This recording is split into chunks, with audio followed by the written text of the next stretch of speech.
Здравствуйте, друзья! Сегодня у нас 17 апреля, понедельник. И сегодня у нас очень интересная, важная информация. Ее много, и хочется рассказать все, чтобы разжевать уж до молекул. Поэтому, видимо, я сделаю две части, но это будет разное видео. Это не будет, так сказать, продолжение. Две разные темы. Начну с сенсации. Связана она с утечкой документов Пентагона. Расследование продолжается. Все новые детали утекших документов появляются в открытом пространстве. Ну и вот мы добрались до того документа, который нам раскроет тайны вернее, кто за кем шпионит в Украине. И тут почти, да не почти, реальная сенсация. Оказывается, Ермак и близкие к нему депутаты украинского парламента находятся под колпаком спецслужб. Причем самое интересное, не чьих-то там враждебных российских или даже американских, натовских, а своих собственных. Вот это действительно сенсация. Стоило сделать утечку этой информации для того, чтобы раскрыть эту невероятную историю.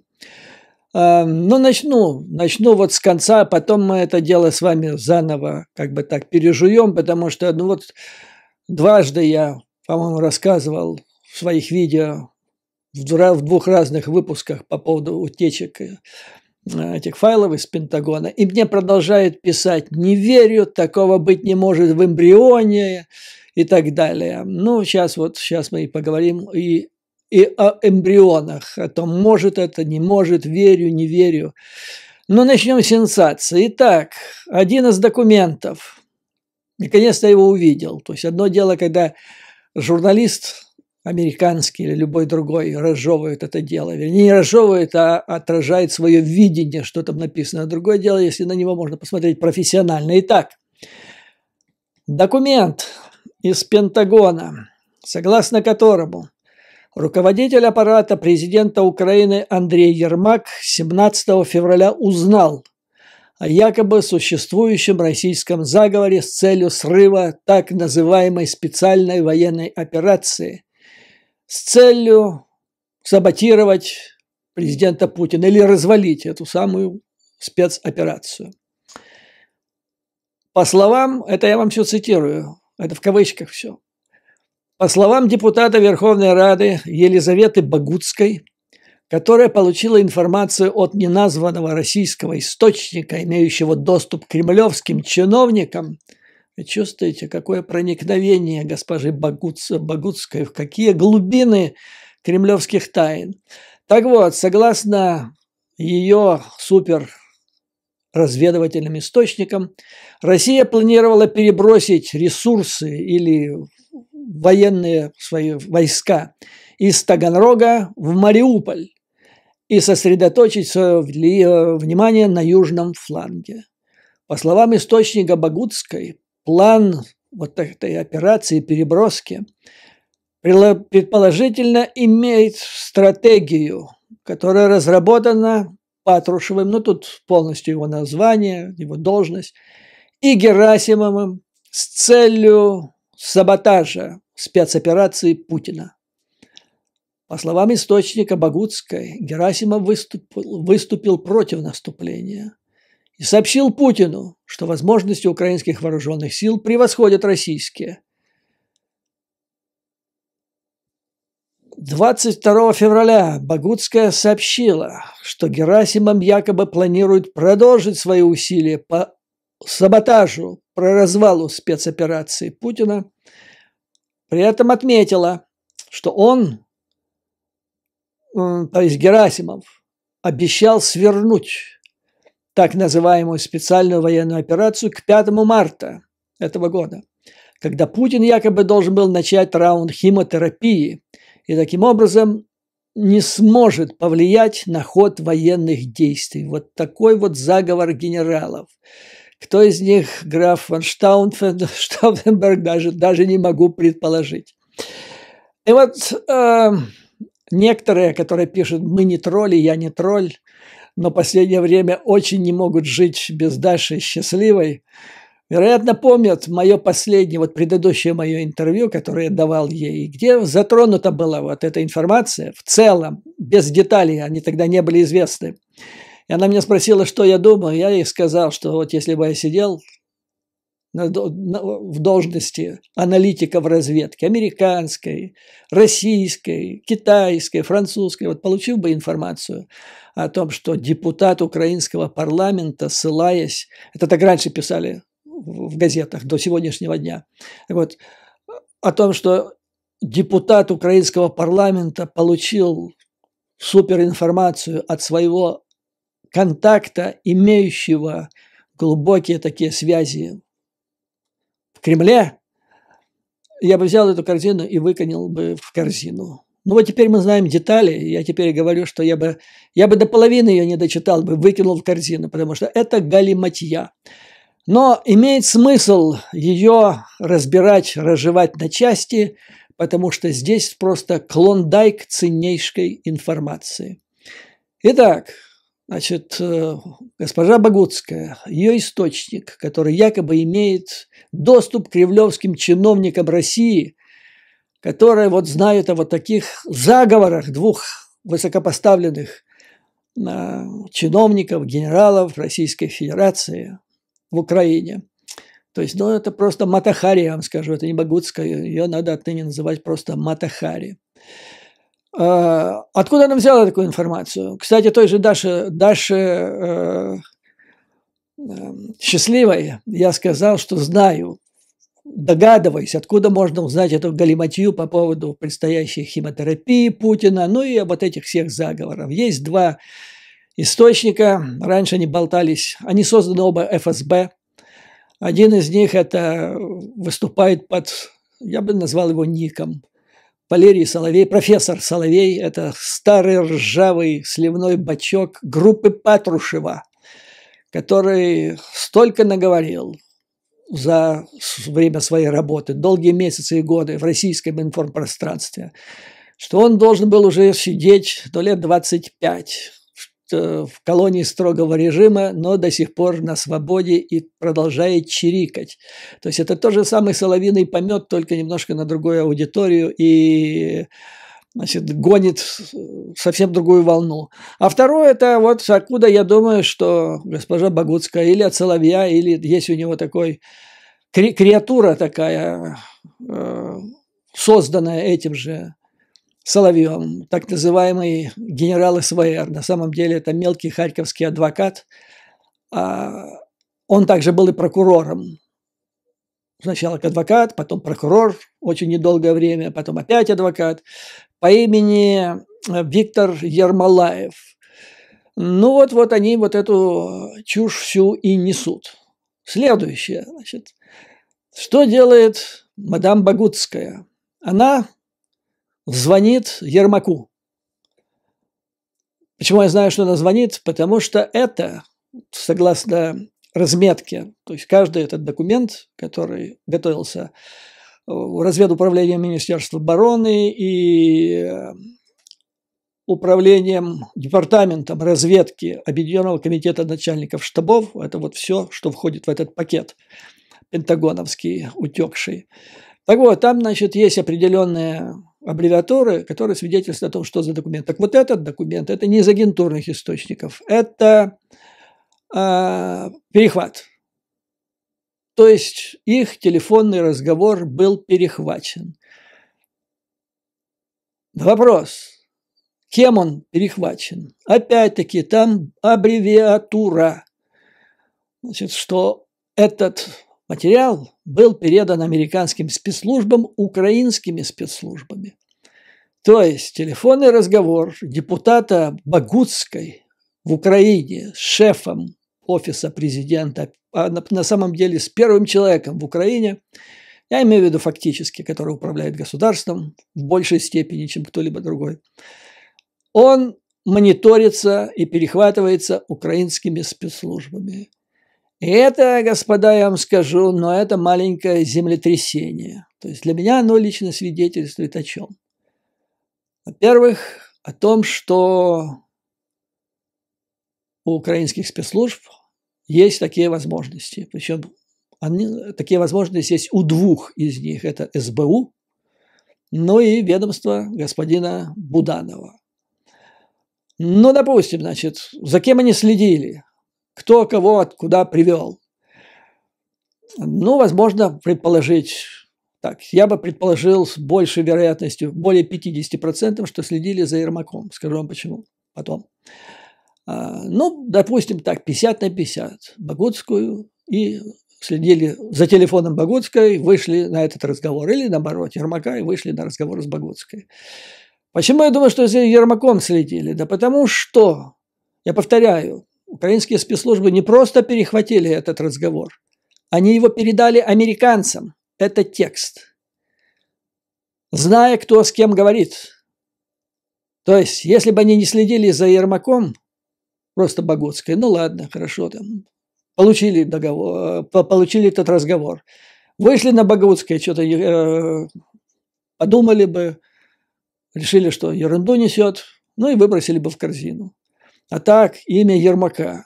То есть, если бы эти спецслужбы были к нему, не выполняли задания по контролю над ним, они бы просто не передали эту информацию американцам. Они, еще раз повторяю, они передали американцам эту информацию, этот перехват, зная, что там Ермак присутствует, что дает мне основание с уверенностью значительно более 50% предположить, что следили именно за Ермаком. И что из этого следует? Тоже очень интересные выводы я могу сделать, предварительные, разумеется, что в Украине, в Киеве есть среди высокопоставленных чиновников, руководителей ведомств, представителей спецслужб в военном ведомстве, есть люди, которые то ли по патриотическим соображениям, то ли просто из чувства опасности, надвигающейся на страну, они понимают, что Ермак представляет опасность для государства. Причем дело дошло очень далеко и может закончиться большим, как говорят в Одессе, шухером. Поэтому надо прикрыть соответствующие части своего тела на всякий случай и доложить партнерам на Западе, что не все благополучно. И вот поэтому, получая такую информацию, перехватывая ее, она передается в Соединенные Штаты Америки. То есть это, конечно, ерунда, вот эта галиматья по поводу саботажа, по поводу заговора генералов Герасимова и Патрушева против Путина, по поводу переброски войск. Но там совсем другая информация, просто потрясает воображение. Так вот, значит, вот американские аналитики, правда, которые прочитали вот этот же текст, это даже не аналитики разведки, а просто хорошие журналисты, пишут, это не похоже на авторитетную или надежную информацию, которая должна вообще присутствовать на брифинге, который делает разведка для высших руководителей страны. Это больше похоже на скандальную приманку. Это слово кликбейт такое. Кто в интернете вращается на регулярной основе, знает, что это такое. Броский заголовок, чтобы кликнуть мышкой, которую можно увидеть в бульварной газетенке. Вот такая, господа, получается информация, но это действительно, если не знать, что происходит внутри страны, если так просто вот прочитать по тексту эта информация, это да, это информация о том, что, значит, это скандальная бульварная хроника типа кликбайта. Но на самом деле это раскрывает другую совсем картину. Ну и, судя по всему, я, кстати, в предыдущих своих видео говорил, что, судя по всему, господин Ермак находится под колпаком. Я предполагал, что только американских спецслужб, но теперь, оказывается, и своих собственных. Из-за этого другие вороватые чиновники должны, ну, я не знаю, могут они воздержаться или одуматься, это все равно как наркоману воздержаться от приема очередной дозы, но кто еще не сел на эту иглу, надо как-то так осторожно, занять максимально осторожную позицию и помочь здоровым силам внутри Украины, а также и ближайшим союзникам избавиться от пятой колонны Путина внутри Украины. Были еще интересные сегодня же. Это, кстати, вот этот текст, он опубликован в журнале Newsweek, который опубликовал еще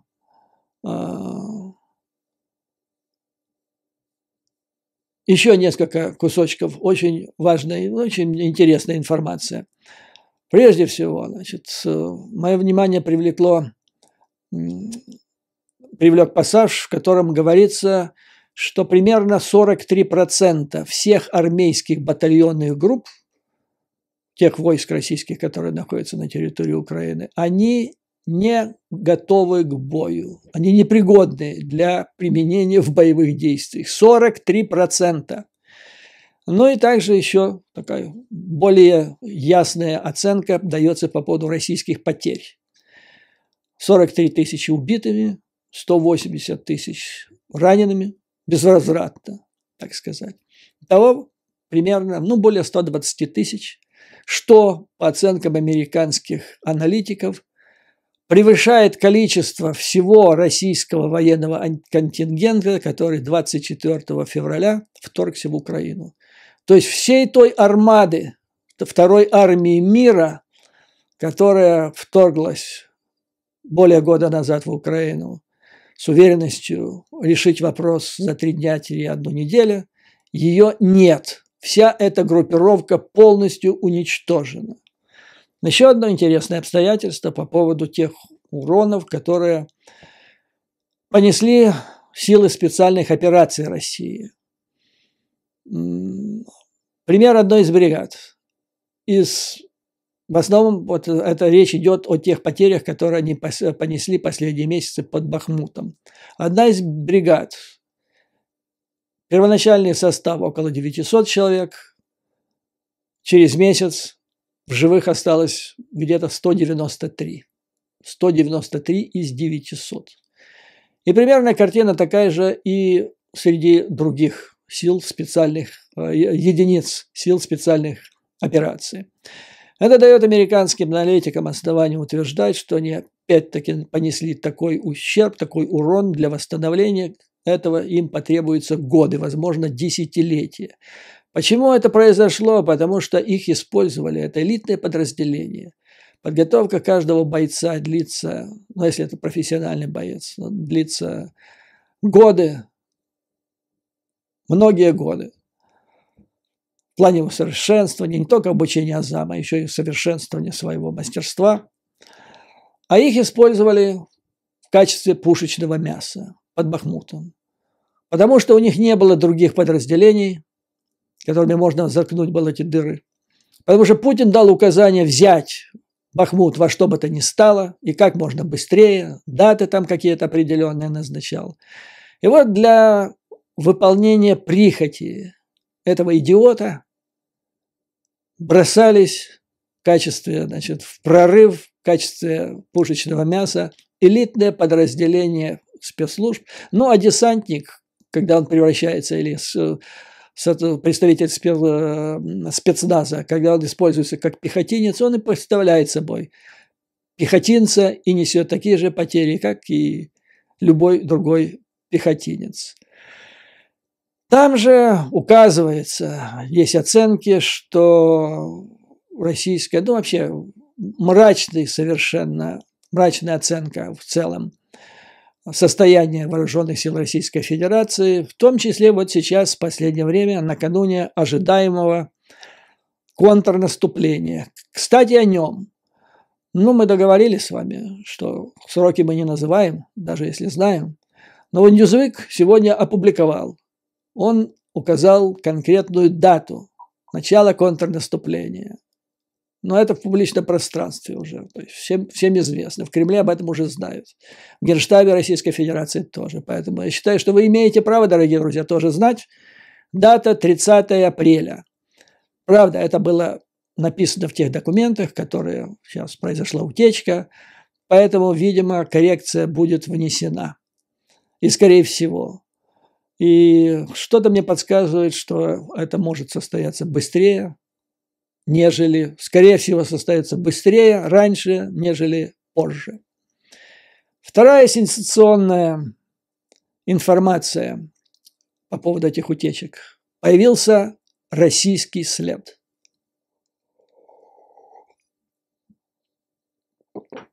Но прежде я вкратце отвечу многим скептикам, которые в изобилии имеются у нас на канале, и это неплохо, которые мне писали, но я не поверю, что 20-летний мальчонка мог получить доступ к такой секретной информации, ну и так далее вокруг всего этого. Понимаете, верю, не верю, это не религия, это область религии, верю, не верю. Разведка – это ремесло. И для того, чтобы о ней делать какие-то умозаключения, нужно знать, как она работает. Ну так вот, о двигателе внутреннего сгорания может знать только тогда, когда знаешь, как он работает. Вот для меня это другая вселенная. Я вообще ничего не понимаю, поэтому мое мнение о том, как работает конкретный, стою возле машины, работает двигатель, у меня нет никакого мнения. Потому что я не знаю вообще, как он должен работать. Так и здесь. 99,99% обычных людей в любой стране мира понятия не имеют, как работает это ремесло изнутри. Вот. А когда ты его знаешь, то это как-то так легче разбираться в том, что происходит. Вот для меня ничего нет удивительного в связи с тем, кто и как организовал эту утечку. Еще в самом первом своем видео по поводу утечки, в самом первом, в конце я сказал, что это может быть или подросток, или же второй Сноуден. Оказалось и то, и другое. Это подросток был, который перевел вот эти файлы из группы, где она первоначально лежала несколько месяцев. И доступ к этим файлам имели примерно 25 человек. То есть перевел ее на другой сервер, откуда пошел взрыв уже и распространение. Это сделал подросток. Но изначально, в эту первоначальную группу из 25 человек, эти документы выложил 21-летний. Я его видел фотографию, но это мальчонка. Это пупсик какой-то, понимаете? Как это могло случиться? Элементарно, Батсон, Сноуден. То есть он был айтишником, компьютерщиком. И занятие его, задача была обеспечение безопасности компьютерных сетей, как и у Сноудена. И он обеспечил их безопасность и одновременно шастая там и открывая всевозможные файлы. Вот так это и получается. Причем, обратите внимание, это не первый раз. Там Челси Мэннинг был или была. Был сначала Мэннинг, а потом стала из него Челси Мэннинг. Потом Сноуден был, или это было одновременно. Теперь вот этот. То есть это уже закономерность. И это объясняется с точки зрения логики, разведки и вообще так агентурной работы. Потому что, аксиома. Вам надо проникнуть в отдел Министерства иностранных дел какой-нибудь иностранной страны, государства. И вот как вы будете это делать? Агентурным путем. Есть два варианта. Вы можете завербовать начальника. Да, и вам надо знать все про этот отдел. У вас два варианта. Или завербовать начальника, но это очень сложно, да, чрезвычайно сложно. А можно секретаршу, которая знает больше, чем любой другой сотрудник этого отдела, кроме шефа. А секретарши – это гораздо уже легче. На этом, кстати, была построена в значительной степени успешная работа Штази под руководством Маркуса Волфа, внешняя разведка, которая специализировалась, ГДР, которая специализировалась на вербовке одиноких секретарш учреждений НАТО в Западной Европе в холодной войне. В годы холодной войны. Мы можем поговорить на эту тему с вами как-то отдельно. То есть произошло опять-таки второй Сноуден и несовершеннолетние. А это, значит, Джейк Тейшера. У меня такое впечатление, что он даже колледж не закончил. Он закончил школу, потом компьютерные курсы, получил там какую-то лицензию на работу администратором по вопросам безопасности, и все. Но его берут на работу, вроде все нормально. Может быть, еще кто-то из родственников помог. С другой стороны, ему надо давать этот клиренс, то есть этот доступ к секретной информации, потому что сеть совершенно секретная. Вот так они плодятся в 20 лет.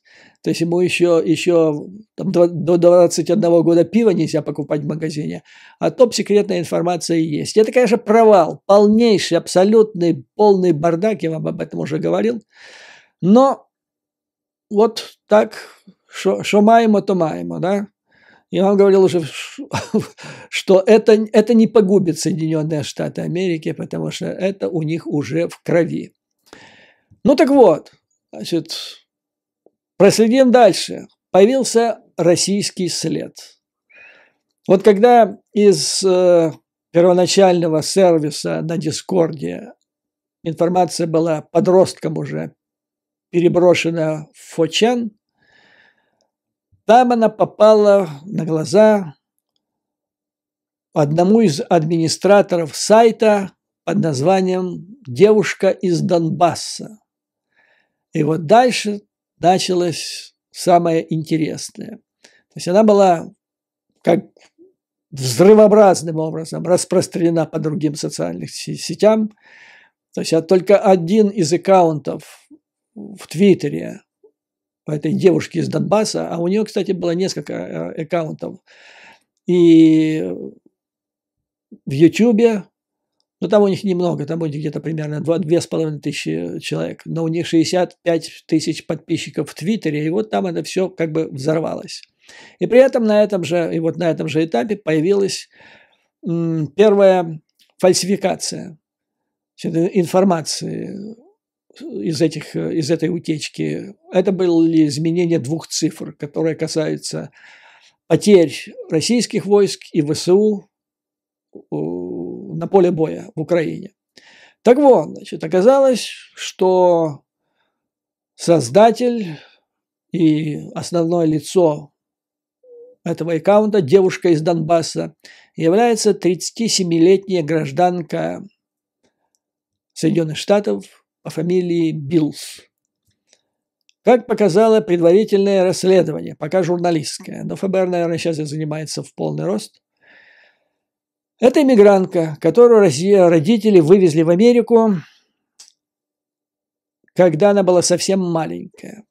То есть для нее английский фактически родной. Совсем ребенком была. Родилась она в Луганске. Считает себя россиянкой или русской с еврейскими корнями. Но фотографию, которую мне удалось увидеть, она там, правда, в маске, в этой антиковидной маске, но видно такая смуглянка, похожа на израильтянку, можно сказать так же. До недавнего времени она работала в качестве, то есть она была наемным, она была контрактником, старшим инженером по радиоэлектронике, и работала она на базе военно-морских сил Соединенных Штатов на острове Уитби. Это остров у побережья штата Вашингтон, там вот, в Тихом океане. И оттуда летают самолеты военной разведки США, таких как «Орион», помимо всего прочего. И они осуществляют наблюдение над северной частью Тихого океана. То есть это очень важная база. Она имела доступ к секретной информации, очень важной секретной информации. И у нее была должность, вернее, ранг госслужащего или военного служащего Е7. Ну, что такое Е7? Говорят, что это достаточно приличный был для ее позиции. Но зато Затем в один момент ее увольняют, произошло несколько месяцев назад, с понижением на 2 ранга. Она это объяснила журналистам тем, что у нее был нервный стресс, посттравматический синдром. Ну, то есть уволили ее за что-то, не просто так, что-то там произошло. Ну и еще находясь на военной службе, она вот эти аккаунты, кстати, позаводила еще в то время. А когда началась война, то есть агрессия России против Украины, она вдруг стала ярой патриоткой России и приверженцем Путина. Причем, вот если так посмотреть на ее позицию, взгляд, политический взгляд, а также посмотреть на то, как она обсуждает вот эту войну, то получается, что, ну, фактически то, что она говорит и пишет, это, ну, калька соловьиного помета, такая смесь гремучая соловьиного помета, выступлений Такера Карлсона, это главная звезда Fox канала, которого каждый, значит, по вечерам слушают миллионы людей в Соединенных Штатах, которые я бы назвал американской ватой, потому что вот то, что говорит Такер Карлсон, это примерно то же самое, что говорит Скобеева и Соловьев на своих каналах. То есть тут полное единство между... А вот, да, Такер Карлсон, любимый ведущий Дональда Трампа, его ярый поклонник, также поклонник Путина. То есть тут все в одной лодке. И вот эта девушка, женщина по фамилии Биллс, она оказалась там же. Я посмотрел некоторые у нее значит, в одной...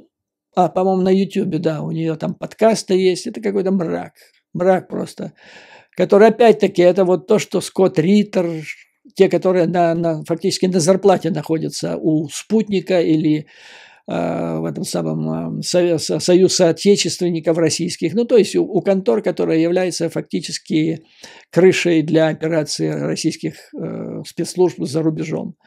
И вот там весь этот полностью набор этих всех клише. Украинцы нацисты, Путин вместе с Трампом воины света. Ну, вы понимаете, да? Как это часто бывает вот с такими, значит, бойцами, приверженцами Путина. Этот аккаунт оказался еще вороватым, я бы сказал так, потому что помимо пропаганды идей Кремля и российских спецслужб, этот аккаунт занимался и продажей разных сувениров, символикой Вагнера, группы Вагнер, специальные военные операции, и на собранные деньги, значит, они должны были помогать, то есть собирать что-то, покупать что-то для того, чтобы отсылать вооруженным силам РФ. Но потом, когда журналисты попросили ее рассказать, а что же они собрали, то есть что они отослали, оказалось, что они не отослали ничего. Все, что они собрали, они потратили на себя, как они сказали, для расширения, значит, своих передач, своей деятельности. Ну, тоже знакомое, да, наверное, многим зрителям в России, в Украине явление, когда собирается на благостные цели. Якобы каждый считает, когда собирает, что это на благие цели. А оказывается, все это идет в собственный карман. Таким образом, дубоватые, пропотинцы, трамповатые, ну, еще и вороватые. Вот такие люди. Как об этом пишет Wall Street Journal, рассказывая об этой сети, вот эта сеть, является одним из самых популярных англоязычных социальных сетей, пропагандирующих взгляды России. Но когда журналисты связались с этой госпожой Биллс, она-то человек опытный, она не отрицала, что через нее произошло, через ее аккаунт, через ее сайт или канал произошла утечка информации. Но она тут же съехала о том, что, сославшись на то, что Там еще 15 администраторов, и это не она, а кто-то другой, а других она вообще не знает, кто они такие, потому что они в других странах пребывают. И вот когда она узнала о том, что она это все удалила, но имеется запись, согласно которому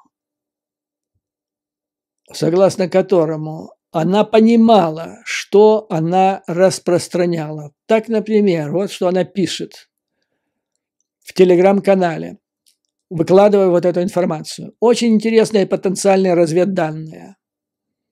И выложила 4 файла. Подлинность не может быть подтверждена, но, похоже, это очень порочащая НАТО информация. И это сообщение оставалось в сети в течение нескольких дней. То есть она знала, что она делает. Она сознательно распространяла. И она понимала, в другом интервью она сказала, что она знает, что такое секретная информация. И она понимала, что это секретная информация. Тем не менее, она это распространила. Ну и теперь, значит, вопрос, что будет с ней дальше? Тейшера, он сейчас проходит пока одно. Выдвинули против него обвинение, формально во всяком случае, о ненадлежащем обращении с секретными документами. Но над ним еще висит и шпионаж. Шпионаж – это когда будет доказано, что он предпринимал эти действия, понимая, что это может попасть в руки враждебного государства и быть использовано против Соединенных Штатов Америки. Вот такая, господа, ситуация. Значит, именно на вот этом этапе, когда попала эта информация на аккаунт девушка из Донбасса, или они так и пишут «Донбасс, девушка». Так вот, именно тогда и произошла манипуляция, подмена цифр с потерями ВСУ и военнослужащих РФ. А я не удивился, когда это все увидел, прочитал, потому что, да и многие из моих зрителей, которые следят за блогосферой, за аккаунтами в Ютубе, в Телеграме, они прекрасно знают, что сейчас стремительно набирает темпы развертывание целой сети. Информационно и даже разведывательно речь идет о сборе информации разведывательного характера из открытых источников. Российских разных аккаунтов, которые однозначно связаны с российскими спецслужбами, и они сейчас, как грибы после дождя, растут на территории Соединенных Штатов Америки. Ну и усиливается активность русскоязычных аккаунтов, в которых, значит, высказывается поддержка России в этой войне, поддержка МАГА и Трампа в их оценке этой войны. Ну, кстати сказать, вот по поводу ареста Тейшеры, одиозная трампистка Марджори Тейлор Грин, о которой я неоднократно рассказывал, это та девушка, которая шла на выборы и победила под лозунгом «Не цента Украине». И, кстати, ее очень ценит Трамп, и он в одном из последних интервью даже сказал, что если понадобится, я буду сражаться за нее как дьявол. И даже есть такое мнение и возможность, что он может взять ее в качестве напарницы, кандидата на должность вице-президента, когда, значит, его кандидатура на пост президента будет утверждена от республиканской партии. Ну и по поводу этого также и высказался и Такер Карлсон. Значит, Тейлор Грин, она сказала, что Джек Тейшера достоин всякого понимания и поддержки, потому что он белый христианин и против войны. Имеется в виду против той войны, которую сейчас ведет Украина за освобождение своих территорий. Это та же самая вот позиция, которую Трамп высказал, что он закончил эту войну в 24 часа, отдав русскоязычные земли Украины Путину. Это тоже в самой позиции придерживается Тейлор Грин. Ну и оказывается, вот этот мальчонка, который тоже, как пишут сейчас, оказался представителем, так сказать, правых взглядов, хотя какие взгляды могут быть 21 год, но говорят, вот так он писал. То есть полная калька трампизма и позиции мага. И вот все они оказались в одной лодке. То есть вот сейчас, вот если проследить вот все, что происходит в связи с этим скандалом, то получается, что путинизм, трампизм и все к нему причастны, это все находятся в одной лодке. Со стороны американцев, я полагаю, что большинство этих людей, ну, это американская вата. Есть, оказывается, такая, которая... Вот у них есть канал Такер Карлсон. Это вот американский симбиоз Кайбеевой и Соловьева. И вот они его слушают. И больше им не надо ничего, и что в их пустые головы заложено, значит, этим деятелям. Он достаточно примитивен, я вам должен сказать. Ну вот одна его глубокая мысль о том, что Россия богатая страна на ресурсы, один из главных экспортеров нефти. Вот с кем мне надо дружить. Причем здесь Украина? Вот так решает человек вопрос на глобальном уровне. Таким образом, я уверен, что после вот этого скандала, кстати, вот насчет этой девушки, это будет раскручено до конца, и вполне возможно мы узнаем массу другой интересной информации. И я думаю, что это сфокусирует внимание, да, почти уверен, сфокусирует внимание американских спецслужб на связанные с Россией социальные сети, которые присутствуют в Соединенных Штатах Америки, которые известны как пропутинские, прокремлевские. И все это, на мой взгляд, то есть это не только вопрос сейчас об утечке конкретных документов Пентагона, это делается в преддверии президентских выборов 2024 года, поскольку сейчас у Путина ситуация такая, он терпит поражение на всех фронтах практически, и вот надежда на то, что в 2024 году вновь победит Трамп, вернется в кресло, вот тогда это будет путинская победа. Это один шанс. Один шанс из тысячи. Я имею в виду из тех, которых имеется у Путина. Других очень мало. То есть все мы готовимся сейчас к вот этому ужесточению этой борьбы. И я очень надеюсь, что вот, понимаете, силам добра и света в Украине нужно победить на двух фронтах. Внешнего врага, а также представителя пятой колонны этого внешнего врага в Украине. В Соединенных Штатах, по большому счету, нужно сделать нечто очень похожее.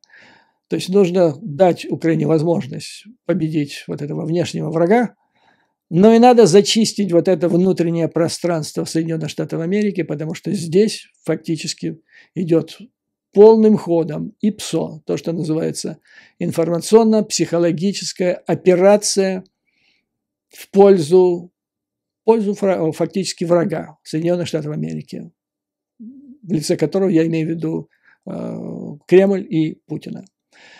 Вот на этом, дорогие друзья, позвольте закончить вот это видео по поводу последних откровений с утечкой секретных документов Пентагона. И сегодня же я предложу вашему вниманию вторую часть, или не вторую часть, а отдельную тему, отдельное видео по поводу военного сотрудничества Китая и Российской Федерации. Ведь сейчас, начиная с сегодняшнего дня, 3 дня, в России пройдут переговоры, вернее, они уже начались, министра обороны Китая с российскими представителями. Сейчас мы с вами разберемся, о чем они могут договариваться и какую опасность представляет, а может и не представляет этот визит и двусторонние отношения для сил добра. Поэтому надолго с вами не прощаюсь. До скорой встречи в эфире.